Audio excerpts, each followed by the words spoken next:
Баршаңызға сәлем. Бүгін сіздермен бірге осындай круассан дайындайтын боламыз. Яғни круассан ол жаңа қатпарлы булочка десек те болады. Ортасында кез келген өздеріңіз қалауларыңызша начинка салсаңыздар болады. Ең алдымен қамырын дайындап аламыз. Ол үшін бізге жылы сүт, жылы су, құм шекер, аштығы және де тұз керек. Осыларды жақсылап араластырып аламыз.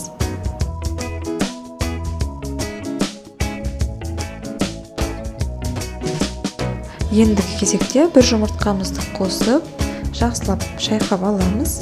Сонан соң дайындап қойған алдын ала електен өткізген ұнымыздың барлығын салып, жұмсақ етіп бір кепкі қамыр илейтін боламыз.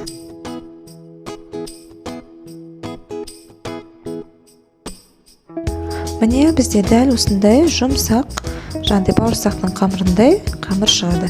Енді бетін ауа кірмейтіндей етіп, пищевой пакетпен жауып, шамамен көп емес, бір жарты сағатқа көтерілгенше қойып қоямыз.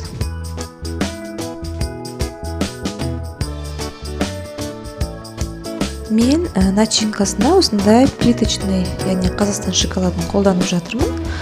Немесе өздеріңіз үйлеріңізде жаңа қоюлатылған вареный сгущенка болса, оны қоссаңыздар да болады. Немесе қою жаңа джем қоссаңыздар да болады. Тіптен еш нәрсе қоспасаңыздар да круассанның өзі дәмді болып шығады. Оны кесіп, кейіннен ортасына жаңа май жағып жесеңіздер де өте дәмді болады. Немесе бутерброд қылып істесеңіздер де круассанды негізі әртүрлі начинкамен жасай берсеңіздер болады.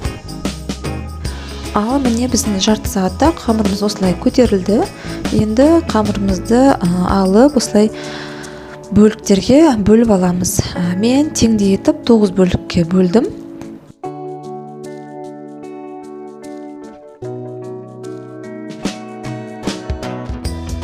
Енді қамырларымызды дөңгелетіп аламыз.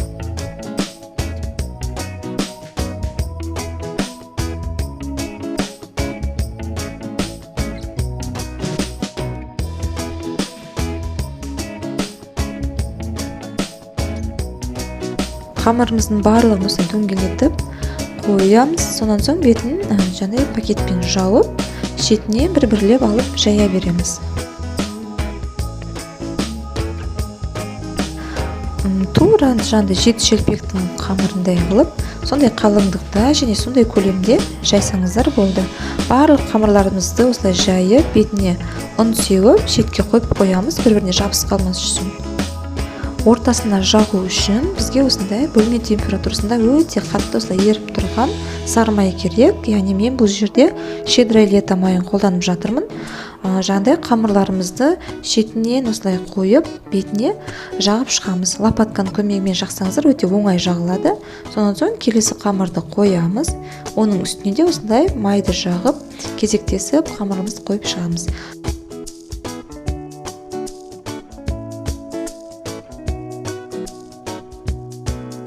Ең соңғы қамырды қойған соң бетіне ұн сеуіп, жаңағыдай қамырымызды жайып аламыз үлкен қылып.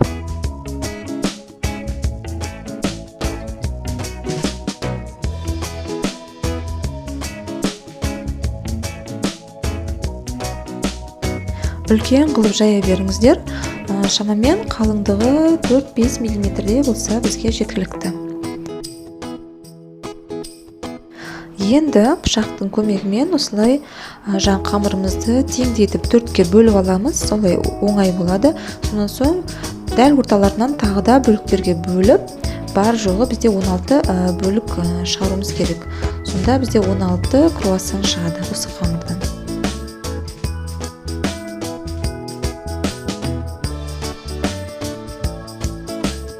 Шет жақтарын осылай видеода көріп тұрғандарыңыздай кішкене тіліп кесіп шығамыз. Ол бізде ораған кезде жаңағыдай пішіні әдемі болып көріну үшін солай жасағанымыз дұрыс. Ортасына дайындап қойған салмамызды салып шығамыз. Енді круассанды орауға кірісеміз.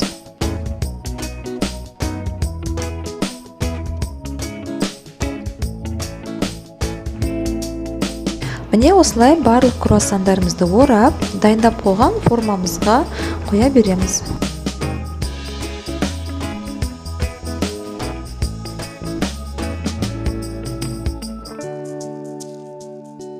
Круассандарымыз әдейі болып қызарып пісу үшін бетіне осылай жұмыртқаның сарысына кішкене ғана сүт араластырып жағып шықтым. Енді қызып тұрған пешке 200 градуста жарты сағатта пісіріп аламыз. Енді ол өз духовкаңызға байланысты қарап тұрасыздар.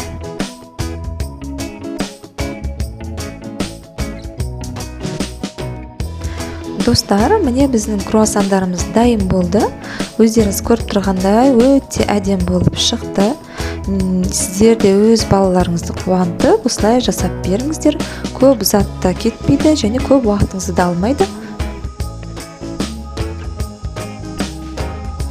Қазір сіздермен бірге ортасын бөліп, дәмін көретін боламыз. Қараңыздар, қандай жұмсақ болып шыққан, қатпарлы. Круассан өте дәмді болып шықты. Мен балаларыма қатты ұнады. Сіздерге де ұнайтынына сенімдімін. Міндетті түрде жасап көріңіздер. Достар, осы видеоның астында подписаться деген кнопканы бассаңыздар, ол жерде қоңыраушан белгісі шығады. Сол қоңыраушан белгісін басқан соң, все дегенді таңдасаңыздар, менің ең бірінші болып шыққан жаңа видеоларымды сіз бірінші болып көресіздер. Назарларыңызға көп рахмет. Келесі видеода кездескенше.